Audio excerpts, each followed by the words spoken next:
Josh, I thought I said no. So, between parts, I know that you're trying to go with a joke here, but I'm going to steamroll over that. That's fine. It's not like you steamroll over my fucking dreams usually. So what is this? Is this more got another plot? flashback. We're assaulting the Tower of Fates with our friend Luan. Cool. So, I have talked with Ethan, and it is okay for me to tell these... There's two. I thought of a second one. These stories of my interactions with Mrs. Barton. The first one is she kept getting mad at me because whenever I was asked to read out loud in class, I kept saying Arab instead of Arab. Intentionally just to just to make her mad. And she sent me out into the hallway for that one, actually. The most important one. I can't believe I forgot the most important one. I got to backtrack here. I would always drop "that's what she said" jokes. And she would get so fucking mad at me. Oh, God. So funny. It was such a pure time back then. So, this is the big one, though. This is the one that she legitimately, she said, okay, I'm actually kind of mad at you for this one. So, let me preface this by saying, I was not coming... It's always a good sign when you have to say it. Yeah. You were in high school, dude. I was in high school. I was saying it from a point of humor. I wasn't intending on being racist with it. So... It just most certainly will come off. It will come off as me being racist, but at the time, I wasn't trying to be. And I'm certainly not trying to be now by telling you that. No, I'm telling you this because of this is the hell that I put this teacher through. So, there was an insert in our econ book, which, in hindsight, was stupid of them to put it in there because it kind of disparaged you from college. Fuck. Great save, Ethan. Yeah. The insert in the book, and you guys are instantly going to know where the story is going the minute I tell you the setup. So, the insert... What are you doing, bro? There's some delay. I think the Joy-Con's kind of fucking up on me. Oh, so we're having our first Joy-Con issue. I've never had that before. So, the insert in the econ book was... and it was just a one-page summary. It was titled, Why Chris Rock didn't go to college. Yeah. And like I'm saying, hindsight now, why would you have that in a high school book? Because the whole point of it was, look, Chris Rock makes enough money that if he would have gone to college, he would not be the millionaire that he is now. Right. He wouldn't be such like a tour de Which force is with dumb. comedy and stuff. Which is dumb. Why would you put that in a high school book? So, without missing a beat, she reads the headline. She goes, why didn't Chris Rock go to college? Without missing a beat, I said, because he's black. Oh, God. Oh, I bet there was just such a line just, like, in the room, just like, oh, no. You could hear a pin drop. Man. And she looked at me and she said, Mr. Thomas, that is not funny. And I said... Fair point. Well, you know what? It. You moved on. And then we moved on. You admitted it. You admitted you were wrong. And you went on. So. I'm trying to think. Man. I think that's all the big ones with her. Oh God. By the way, this amulet apparently can like grant life, and Luan wants it to protect his son, and you're helping him. Shield Knight doesn't want you to take it because it's evil. Cool. So now I gotta fight Shield Knight. Cool. Oh, Shield Knight. Yeah. Cool. Is this how she died? Well, she's not dead, is she? In Shovel Knight. I mean, do you want me to spoil it for you? Well, no, actually. I can say you might actually want to try and beat the first Shovel Knight before we finish this. Then. Oh, really? Okay. Yeah, there's some spoilers for the original. Well, that's good because like I'm on the last level. Oh, okay. Like wow, really? Yeah, I've blown through that game. Dude. But yeah, those are my Mrs. Barton stories. Oh God! There was another teacher. Her through hell, dude. I did. Know your friend Francis? Francis, yes. I was getting ready to tell Francis stories. So, it was this other teacher. Her name was Mrs. Cooper. We'll just call her Cooper. Okay. Cooper. She was the elder statesman of the school. Elder statesman. Hands down, she was like the oldest teacher there. Oh, okay. She was the butt of a lot of jokes for a lot of wrong reasons. I really liked her. I genuinely liked her. So, she loved me, by the way. So, Francis, I would fuck with him all the time. Still would. Or I still would to this day if I was still in contact with him, which I see him from time to time. Just wandering around. Yeah, we're not telling that story.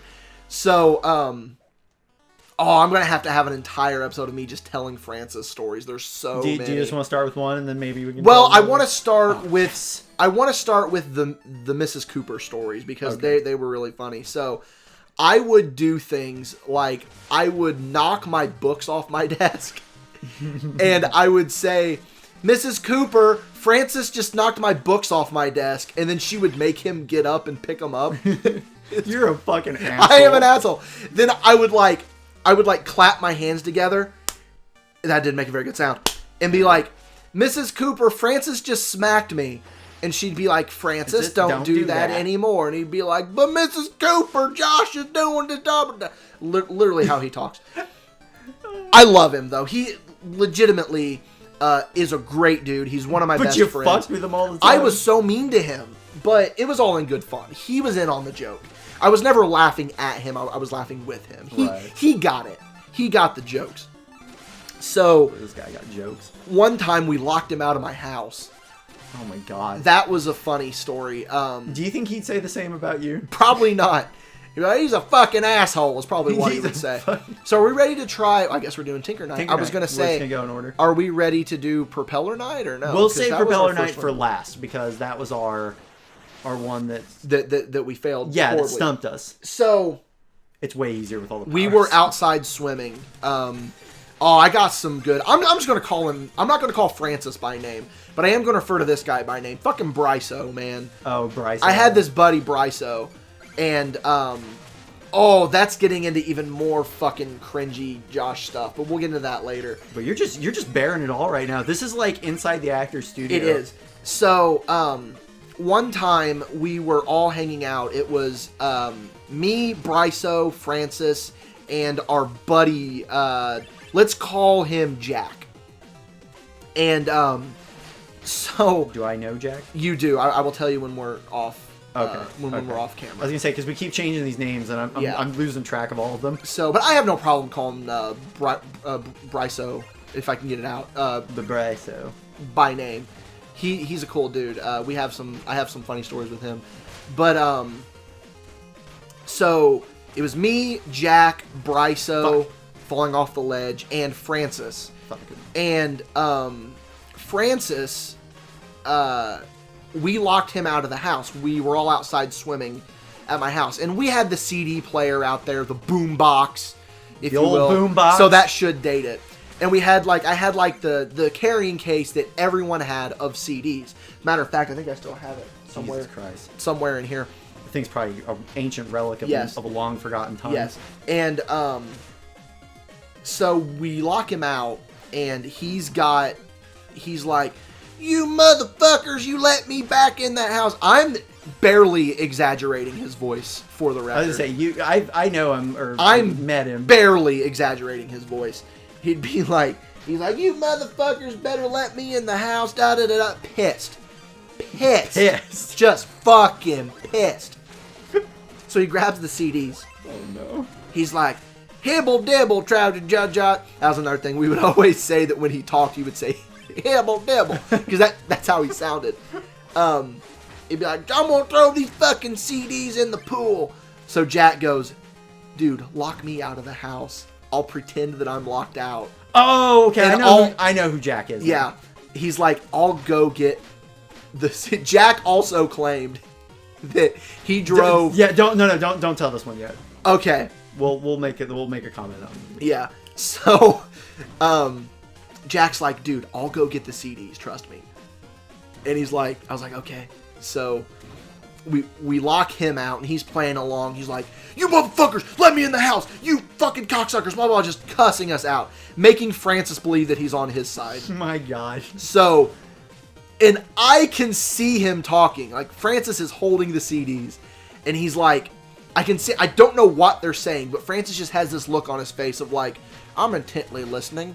And Jack's like, I assume he's just like... intently listening. Yeah, he's just like... He has to announce what he's doing. I'm feeling if sad. If you know the person, it's even better. This is someone that you people are never gonna meet or see. So I can see him, and he gets him to agree, and fucking Jack's like holding the CDs, and he runs towards the house with a big shit-eating grin on his face. And then the minute that Francis realizes that he's been duped is the greatest thing. He's just got such a look of betrayal on his face. He's been duped. Top 10 anime betrayals by Watch He was probably like, dude, I've been bamboozled. Yeah, he doesn't know that word. So we get the CDs back, blah, blah, blah. He's locked out of the house for a fucking hour. At one point, we locked out Bryso. Bryso got back in. So I had this little toy bow and arrow. And we decided to let Francis back in the house. And it's like he's a dog. Like, he was coming after me. He was coming for me hard. So he gets back in the house. And I'm hidden in my bedroom, and the door is shut. Bryso's holding the door shut. Fucking Jack is at attention with this bow and arrow, toy bow and arrow, just drawn, ready for him to walk in through the front door. Fucking Bryso lets the door open. Francis, where's that motherfucker? Comes in. He changed voices there. Where's that motherfucker? Well, that's his mad voice, Ethan. Okay. And fucking Jack fucking lets loose on that arrow. It fucking nails him right in the hip. It was a dull arrow, mind you, so it didn't affect him. I get away from him. Somehow that motherfucker ends up outside again, locked out. I don't know how it happened. He just like showed him. He's like, I got outside and I don't know how. Like he's just always confused as to where he's at. So do I tell the miso soup story? Miso soup story? That caused your friend to spit miso soup? Oh, yes, please, please. If you're watching this, you know who you are, because you've heard this story. I hope that you get as good a reaction as you did the first time Ethan told you this story. So Francis somehow hurt his neck. I don't know how he did it, but he had an injured neck, like he slept on it wrong or something. Right, like you did something to... And oh, no. He couldn't turn his head. Right. So, but he would forget that his neck was hurt. So I would say, Francis, and he would turn his head, but as he would turn it, he'd go, because it hurt him, it pained him so much to turn his head. So Ethan tells his friend this story, and it causes her to spit miso soup out. Oh my god, yeah, she nearly died that night. It was so funny. I'm gonna fucking die. Shout out to her, by the way. Dude, she's the bomb. Shout out. One of my best friends. So I'm trying to think of another... No! What's another good Francis story? There's so many, dude. The one where you reared back and chucked the... That one just makes me a dick. Yeah, well, like there's any of these no stories way, paint you in a good light. There's no way around this one. It just made me look like a dick. So he had really bad sleepwalking. Francis did. I think he was acting, but I don't think at the same time I don't think he was. It's weird. Like I could never quite decide. I would he would be asleep. I would get point blank and just fucking rear back and throw TV remotes. Like I'm talking. And these are like early 2000 TV remotes too, so they're like fucking big. I'm like 12 inches from his fucking head, and I'm winging these like I'm a fucking... Such a fucking dick. Like I'm a major league Ruth. pitcher. Like I'm fucking Babe Ruth. Ready to slug one out. Boom! And just throwing it, fucking cracking him in the head. He'd wake up, what the fuck? He'd be so confused. And, I would tell him, I would be like, Francis, I didn't do that. The remote did. So then he would get mad at the remote. What the fuck? Fuck! Oh, it was great. God damn it, I'm doing garbage here. I think that's enough Francis stories. Oh, God. Well, since you're doing garbage, do you want to pick this up next time? I suppose. So do you want to play more next time? Yeah. Totally.